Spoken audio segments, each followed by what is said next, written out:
Amém, irmãos. Vamos abrir as nossas Bíblias em Lucas, capítulo 11, versículo 2. Lucas 11, 2. Semana passada, nós falamos sobre que somos filhos, né? Se somos filhos, somos herdeiros.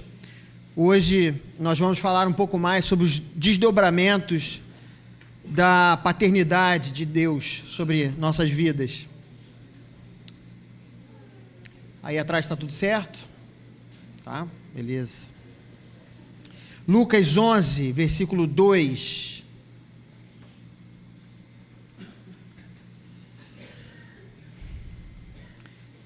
Lucas 11, 2 diz o seguinte: Ele lhes disse: quando vocês orarem, digam, Pai. Oremos. Pai, nós pedimos que Tu possas estar entre nós nessa noite. Pedimos que Tu venhas falar ao nosso coração.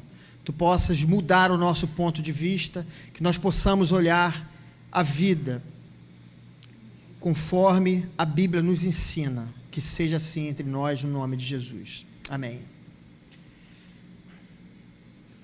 Amados, o estado era Rondônia, a cidade era Presidente Médici, o dia era dia 3 de dezembro de 2017. Fábio Muniz, que era alguém conhecido por sua simpatia na sua cidade, estava numa manhã de lazer com a sua filha, pescando num rio. O rio é conhecido como Rio Leitão.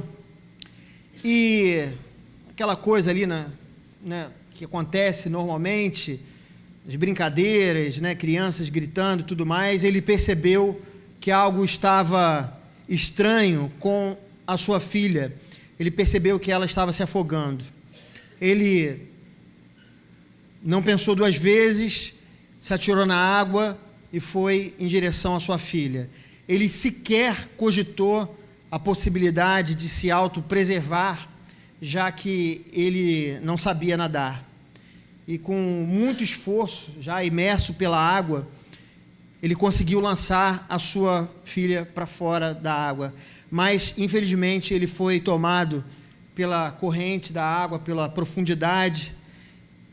Sua filha sobreviveu, mas ao custo da sua própria vida. Há uma expressão, irmãos, que nós usamos, que é uma expressão muito comum quando algo de bom acontece. Nós dizemos que tudo são flores. Geralmente, em ocasiões em que, por exemplo, há o nascimento de um filho, A Maria Flor, quando nasceu, a gente pode dizer isso, aquele momento de alegria, onde a gente diz tudo são flores, É um momento muito especial. E, de fato, em linhas gerais, quando alguém descobre que vai ser pai ou vai ser mãe, a primeira ideia que vem à mente da gente é a de felicidade, de completude, de plenitude. O nascimento de uma criança, ele simboliza um novo tempo, a esperança de um futuro melhor. A chegada de um bebê também é tempo de maturidade, quando os pais passam a fazer escolhas que não fariam antes daquela criança estar presente na família. É um motivo também de festejo, é um renovo na família. É a alegria não só dos pais, mas é a alegria dos tios, dos avós, dos irmãos, dos amigos. É o que eu diria, a expansão do amor no lar. É quando o amor se expande na casa da gente. É lindo, irmãos, ver aquele serzinho se tornar alguém. Descobrir sua personalidade, seus gostos, seus medos, seu humor. Tudo faz parte daquele descobrimento dos primeiros dias. Eu me lembro de Ana Luísa, bebezinha. Sempre que eu falo dela, ela acabou de falar, eu?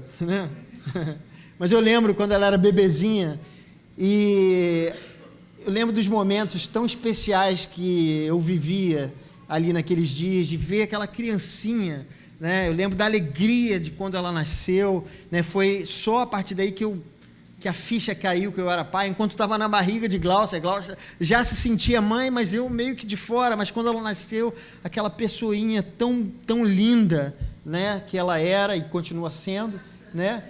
Mas aquele bebezinho tão bonito ali que ficava nos meus braços, e eu ficava me perguntando quem é essa pessoa, já que no começo você não consegue saber, né, quem é, a gente não consegue saber quem é a personalidade. Então eu ficava com ela no copo, quem é essa pessoa que está aqui, que eu estou segurando, né? Como é que vai ser a voz dela, como ela vai ser quando ela crescer, com quem ela vai se parecer.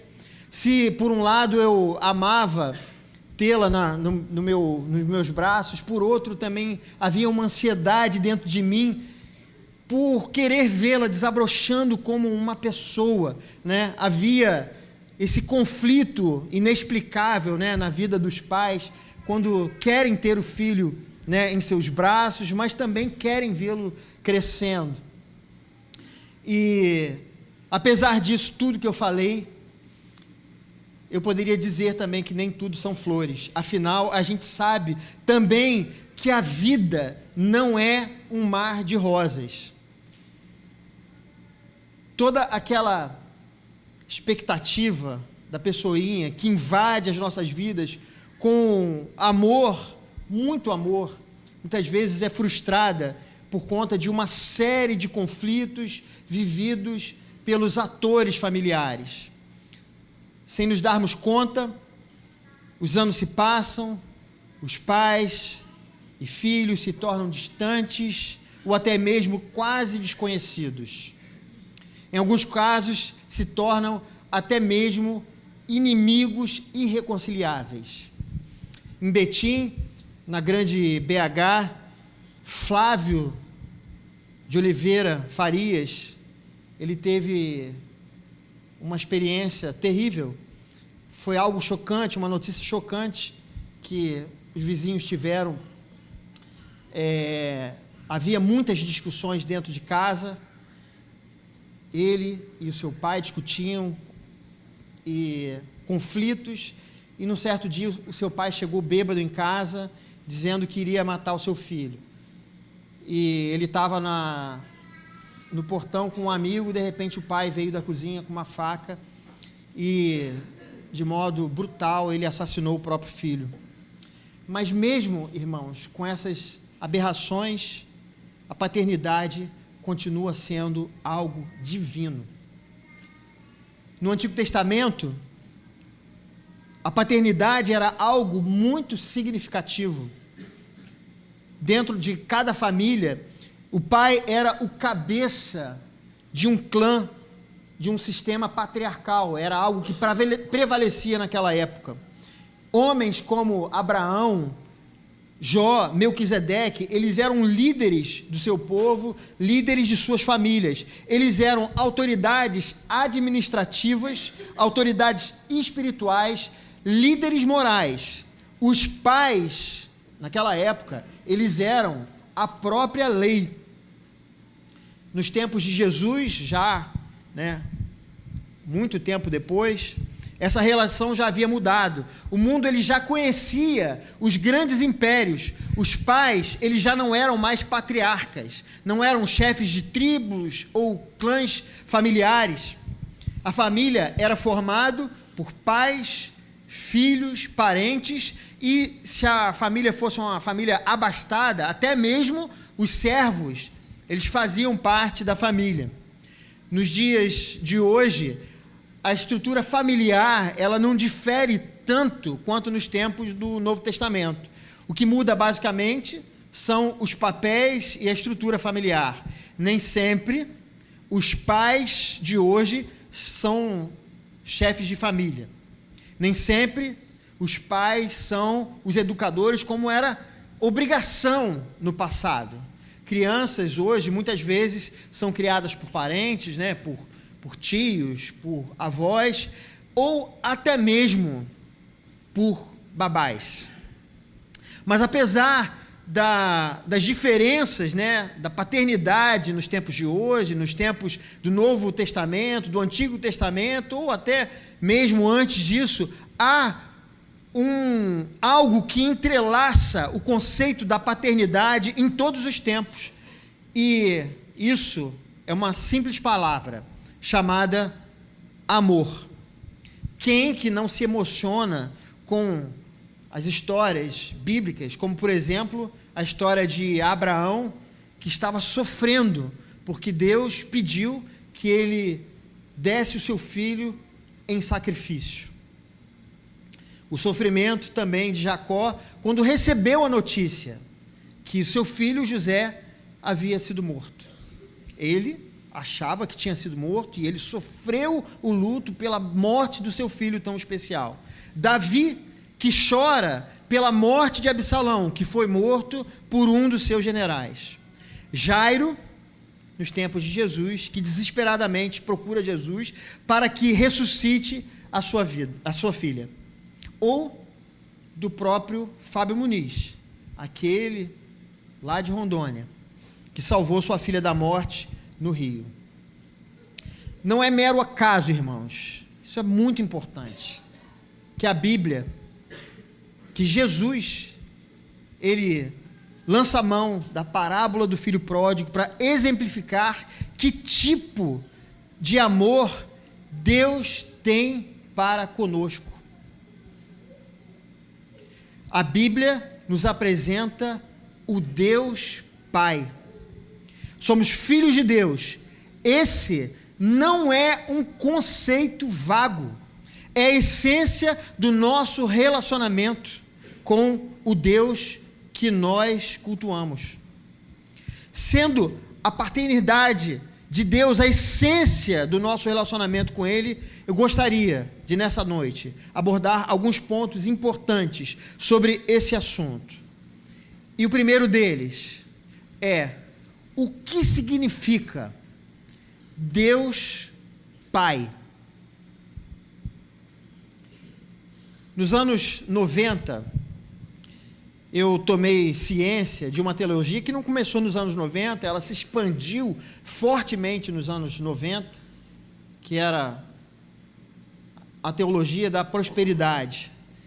Uma das máximas que esses teólogos pregavam era que Deus, ele está preso por sua palavra. Se você quisesse alguma coisa de Deus, você então deveria declarar. Você declara, você ordena, você meça. Porque se você não fizer isso, você não vai receber exatamente como você está pedindo. Se pedir errado, você vai ganhar errado.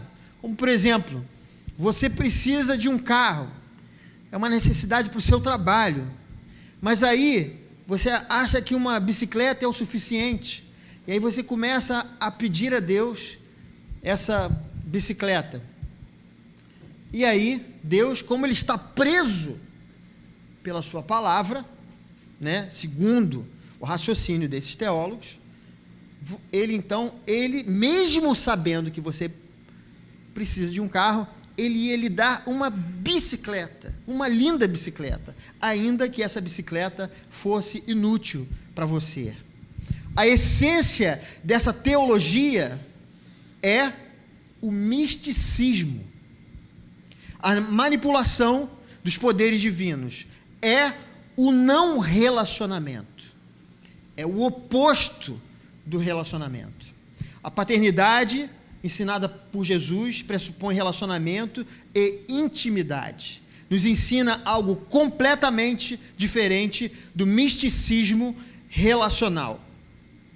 Ou melhor, do misticismo não relacional. Um pai sabe o que o filho precisa. Amados, se por acaso os meus filhos me pedirem uma R15, porque eles querem começar a brincar de armas dentro de casa, o que vocês acham que eu vou fazer com eles? Vocês acham que eu vou até uma loja, eu vou comprar uma arma, ou vou subir um morro para negociar com um traficante uma arma e trazê-la para casa e dar essa arma aos meus filhos? Mateus 7, 9, 11 nos diz o seguinte: qual de vocês, se seu filho pedir pão, lhe dará uma pedra? Ou se pedir peixe, lhe dará uma cobra? Se vocês, apesar de serem maus, sabem dar boas coisas aos seus filhos, quanto mais o Pai de vocês, que está nos céus, dará coisas boas aos que lhe pedirem. Esse é um ponto fundamental de nossa fé. Deus pessoal e relacional. O misticismo é o extremo oposto do relacionamento proposto pela Bíblia.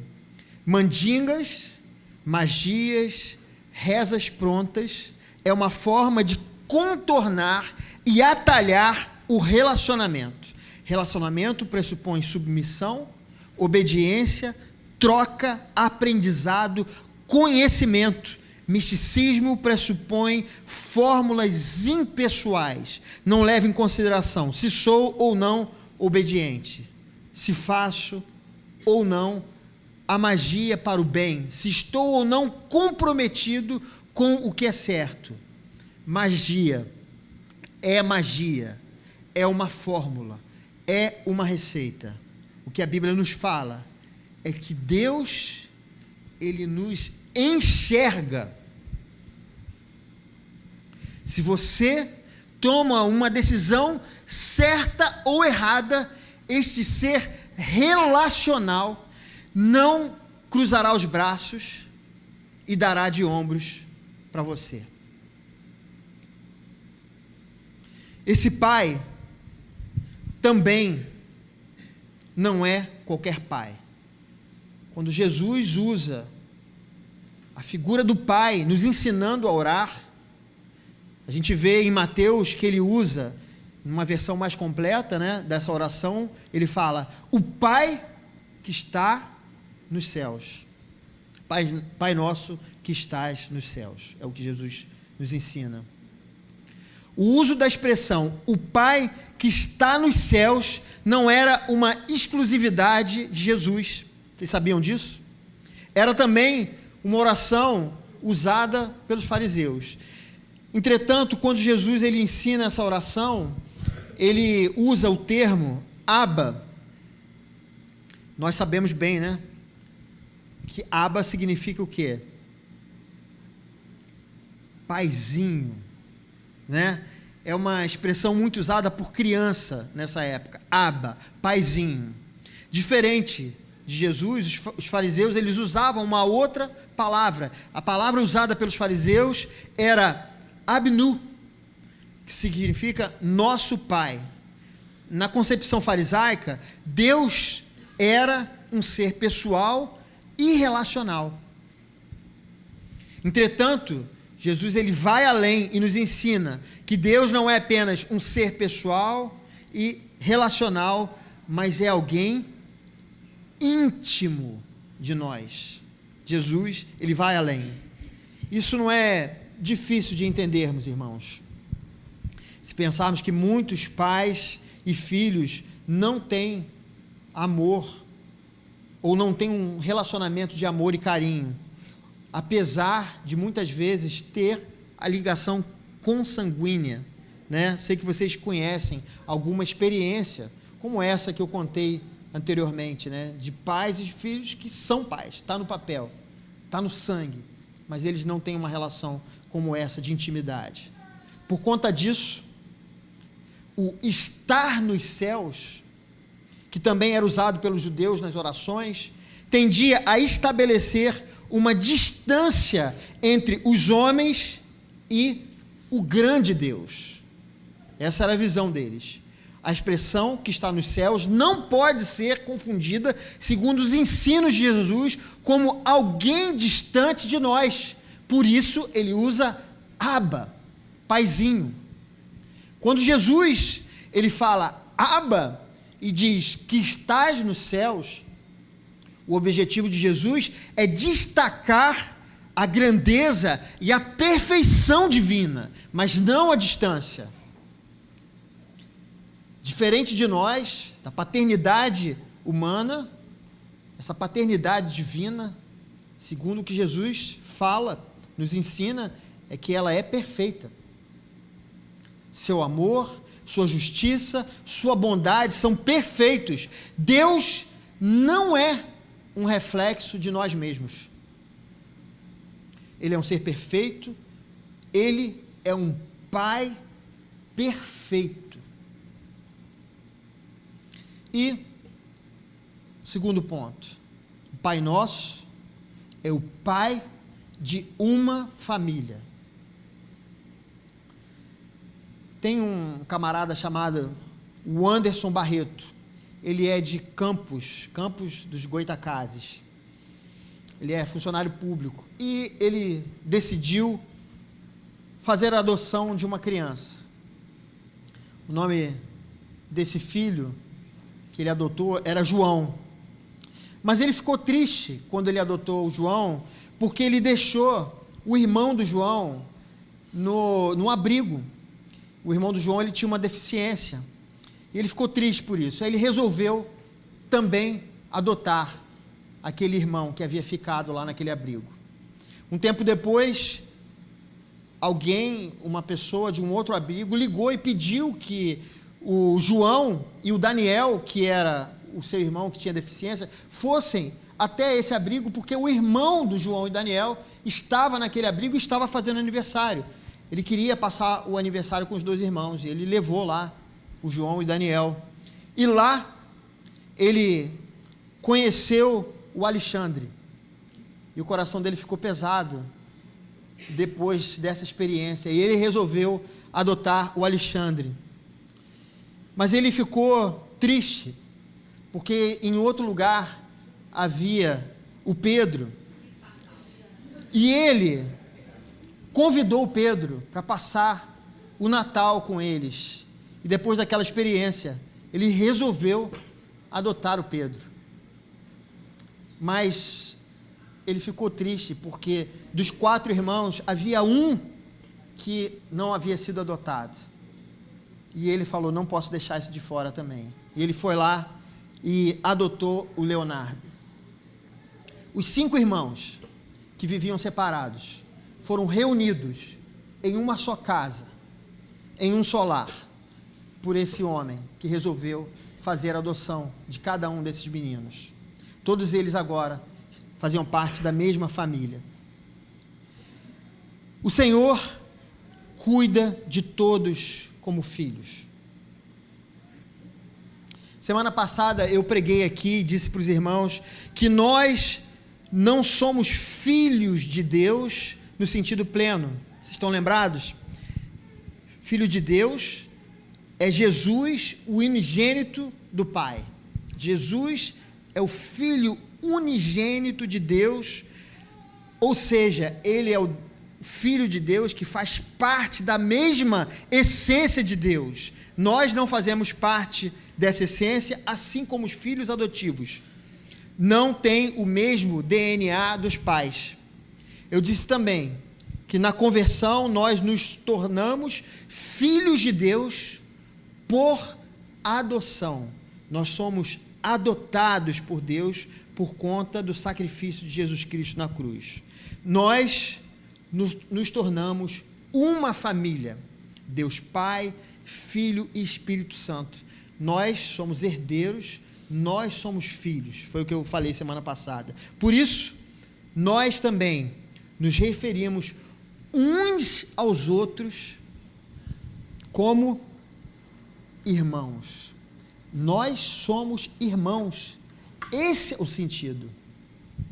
Nós não falamos que nós somos irmãos porque estamos aqui todos os domingos juntos, porque é legal, e aí, irmão? Tem uma gíria muito comum, né? Em inglês, e aí, bro? Né? Não é isso, não é assim. Se fosse assim, né, os irmãos, a igreja já falaria gíria há muitos séculos, né? Porque nós chamamos uns aos outros de irmãos, mas na verdade há um sentido nisso aí. Nós fomos adotados, nós somos filhos por adoção Por conta disso, nós somos irmãos uns dos outros. Deus não tem filhos especiais. Somos iguais diante do nosso Pai. Somos igualmente amados, igualmente recebidos pela graça. Por isso, Paulo, em Efésios 4, nos diz: façam todo o esforço para conservar a unidade do Espírito pelo vínculo da paz, há um só corpo e um só Espírito. E ele diz depois: há um só Senhor, uma só fé, um só batismo, um só Deus e Pai de todos, que é sobre todos, por meio de todos e em todos. O Pai é o mesmo. O Pai é nosso. Se o Pai é nosso, nós precisamos nos perguntar por que muitas vezes há divisões no seio da igreja, porque há brigas, porque muitas vezes irmãos não falam com outros irmãos, porque muitas vezes nós temos dificuldade de aceitar o nosso irmão porque ele é diferente de nós. Nós precisamos aprender a cuidar uns dos outros. Somos filhos do mesmo Pai. Precisamos entender que na convivência comunitária nós temos que buscar a harmonia. Muitas vezes somos afiados em nossas críticas. O irmão não faz a coisa do nosso jeito, do jeito que nós achamos que deveria fazer. Sendo assim, nós não perdemos tempo e criticamos como se fosse alguém desconhecido. A graça é de todos e é para todos. E o último ponto: o Pai que ama. Meu filho João,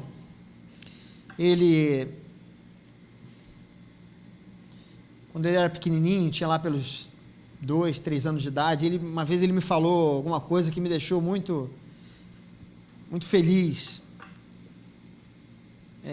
e orgulhoso também. Ele falou assim, aquele jeito juvenil, né?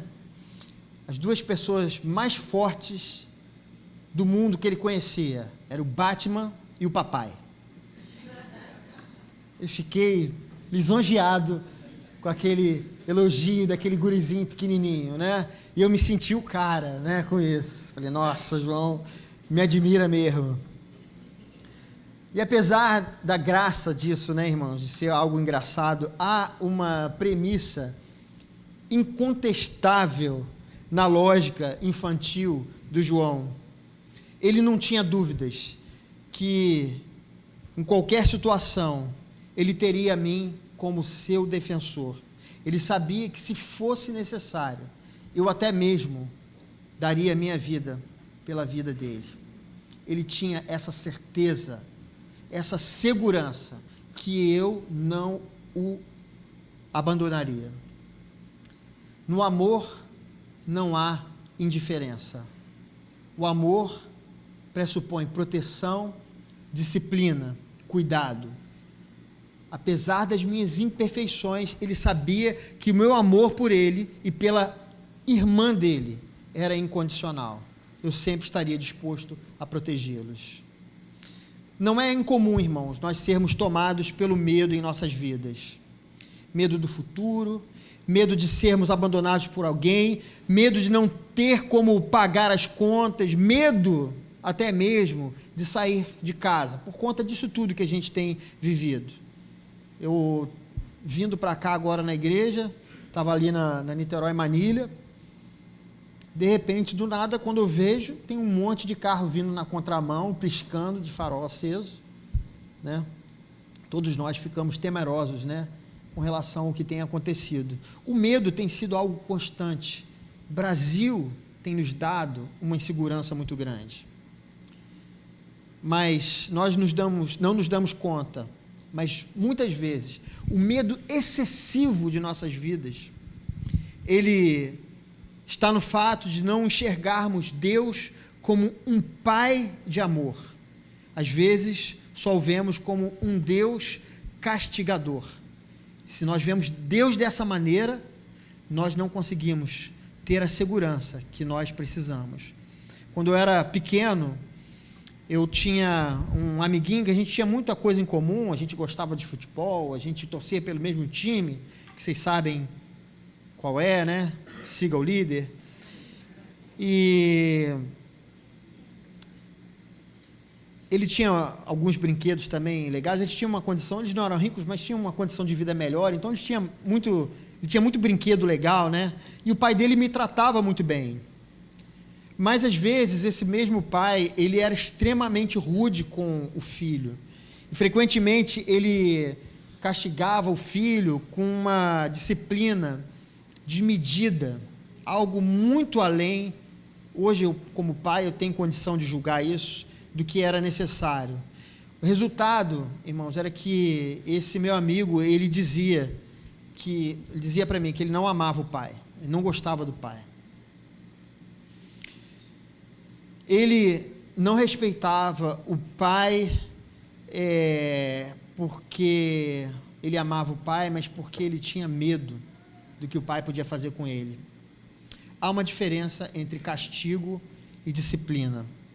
Castigo pressupõe indiferença, disciplina pressupõe interesse sincero. O que o apóstolo João nos fala na sua primeira carta, no capítulo 4, é: no amor não há medo, antes o perfeito amor lança fora o medo, porque o medo envolve castigo, e quem tem medo não está aperfeiçoado no amor. Deus é nosso Pai, Ele nos ama, Ele se importa com o seu bem-estar, Ele cuida de você. Ele não é um pai castigador. Muitas vezes a nossa referência de pai é essa, mas lembra o que eu falei? Ele é o pai que está nos céus, ele é um pai perfeito, ele é um ser perfeito. O seu amor não é como o nosso. Por mais que eu ame o João, por mais que eu ame Ana Luísa, ainda assim eu tenho as minhas imperfeições na minha paternidade. Entretanto, o nosso pai é um pai perfeito, e o seu amor por nós é um amor também perfeito. Ainda que ele nos discipline, não é a raiva, o ressentimento, a vingança que o orienta, o que orienta o nosso relacionamento com ele, mas sim um interesse sincero sobre as nossas vidas. Concluindo, irmãos, Romanos 8:32 diz que aquele que não poupou o seu próprio filho, mas o entregou por todos nós, como não nos dará juntamente com ele de graça todas as coisas? Esse pai que Jesus nos apresenta na oração é um pai que escolheu voluntariamente ser o nosso Abba, o nosso paizinho. E só havia uma maneira de fazê-lo: entregando o seu filho para ser morto no madeiro. O amor de Deus, que toma essa atitude inexplicável a nosso favor, não é qualquer amor. Por isso, eu queria dizer para você nessa noite: não tenha medo na sua vida, seja o que for que você estiver passando, lance-se nos braços de seu Pai, Ele não te deixará sozinho. Se há um desafio à sua frente, nessa semana, nesse mês, nesse ano, não tema, o Pai estará sempre com você. Do mesmo modo, ame e viva em harmonia com seus irmãos na fé, seja ele os que fazem parte dessa comunidade, ou os irmãos em Cristo que moram na sua casa. O Pai, Ele está presente. Somos todos filhos do mesmo Pai. E por último, Deus, Ele não é alguém distante, mas um Pai presente que estará sempre ao seu lado, te ensinando e te conduzindo pelo caminho justo. E lembre-se, você é amado, você é filho, em nome de Jesus. Amém.